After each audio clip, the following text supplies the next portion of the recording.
है, जो वाकया हुआ वो गलत हुआ, वो नहीं होना चाहिए। जो शब्दावली का इस्तेमाल उन्होंने किया वो नहीं होना चाहिए था। लेकिन अब माफ़ी की जब बात आई तो फिर माफ़ी तो आदमी माफ़ कर ही देता है जब आदमी सबके सामने, मीडिया के सामने माफ़ी माँगने को तैयार हो, और तो उसमें मान जाना चाहिए।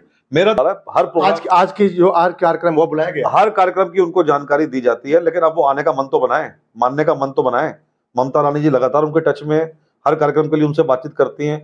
सबको ये महसूस हो रहा है कि मीना शर्मा जी को हमारे बीच में आना चाहिए, और मैं आपसे कहना चाहता हूँ कि मीना शर्मा जी आएँ और ज़रा-सा भी मेरे को वो इशारा करें कि हाँ भई, चीज़ें आप किस तरह करो, मैं ऊपर बात करने को तैयार हूँ। और फ्यूचर के लिए तो कांग्रेस पार्टी ने उनको आश्वासन दे रखा है भई, कि तुम्हें मौका 100% मिलेगा आने वाले समय में, और महिला होने के नाते भी उनको फ्यूचर बहुत ब्राइट है आने वाले समय में, क्योंकि 33% आरक्षण आज नहीं तो कल होना ही होना है। कल परसों ससुराल जी अगर वोट मांगने जब जाएंगे, विधायक का अगर टिकट मिलता है, वो वोट मांगने जाएंगे तो आप क्या करेंगे? उनका सपोर्ट करेंगी या विरोध? तो उनका साफ कहना था मैं विरोध करूंगी।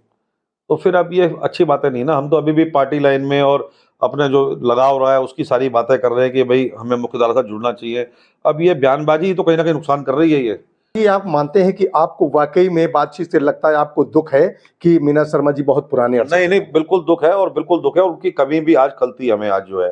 क्योंकि लगातार हम लोग साथ इतने साल काम करते रहे, साथ चलते रहे, तो वो आज क्या नाम है कार्यक्रमों में आ नहीं रही हैं, घर बैठी हुई हैं, तो वो हमें कहीं न कहीं चीज़ खलती है। ने उनको बुला तो मैं वही कह रहा हूँ ना, मीना शर्मा जी का फ्यूचर ब्राइट है, वो महिला हैं, और बड़ी कम महिला उत्तराखंड में इतनी एक्टिव हैं जितनी एक्टिव वो हैं। तो उनको स्वाभाविक रूप से मौका ज़रूर 100% आने वाले समय में मिलेगा।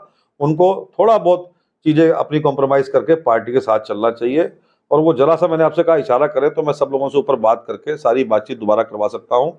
तो मेरे ख्याल से ये बात उनको मान जानी चाहिए थी। जी, कहा जी मान जानी चाहिए, लेकिन उनको मनाने मतलब मान जाने के लिए कोई कह भी नहीं रहा है। अभी मैंने एक इंटरव्यू उनके साथ किया, उन्होंने साफ-साफ अपने शब्दों में कह दिया कि मैं ठुकराल के साथ कोई भी मंच साझा नहीं करूँगी। इसके लिए आप क्या करेंगे? पार्टी को किस तरह मजबूत करेंगे? आज के हमारे नेताओं ने निर्णय लिया है, जब आप बार-बार अपनी बाइट में आप ये बात कहोगे कि मैं ठुकराल के साथ मंच साझा नहीं करूँगी, तो बनाने कौन आएगा फिर, मुझे आप ये बताओ?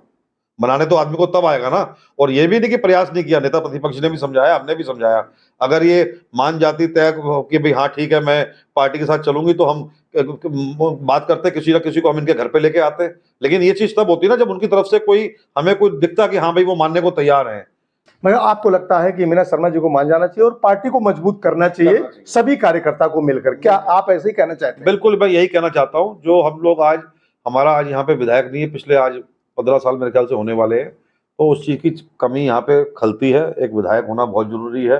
तो मेरा मानना ये है कि उनको मानना चाहिए, और अभी भी वो हमें ज़रा-सा भी इशारा करें कि भई हाँ, चीज़ें मैं ठीक कर वो हैं, तो हम क क कहाँ ही कहाँ अच्छा, सब जगह बात करेंगे। आपका इरादा है कि अगर इशारा मिले कि वो मान जाएँगी, तो आप वहाँ जाएँगे मनाने के लिए और पार्टी के कार्यकर्ता भी जाएँगे? बिल्कुल जाएँगे, और मैं प्रदेश के नेताओं से बात करके उनको उनके घर पे भी लेके आऊँगा मैं। हाँ जी, मेरी चर्चा उनसे हुई थी, उनका ये कहना था जिस समय शैलजा जी यहाँ पर पहुँची थीं, कुमारी शैलजा, उस समय पर अगर मीना जी से बात की जाती कि चलिए कोई बात नहीं, हम एक मंच पर कहाँ जाएँगे। अगर उनसे कहा जाता कि चलिए इस तरह की कुछ बात बन सकती, कोई बात करने ही नहीं गया, ऐसा उनका कहना था। देखो, पार्टी भी सारी चीज़ों को संज्ञान लेती है। जब गावा जी क्या कहें, अगर इस तरह की बात होती कि जैसे विधायक के लिए अगर कांग्रेस में ठुकराल जी आए हैं, इससे चुनाव मेयर का भी होगा, तो नगर निगम और विधायक की बात अगर हो जाती, कौन किसका चुनाव लड़ेगा, ऐसी बात कुछ हो जाती?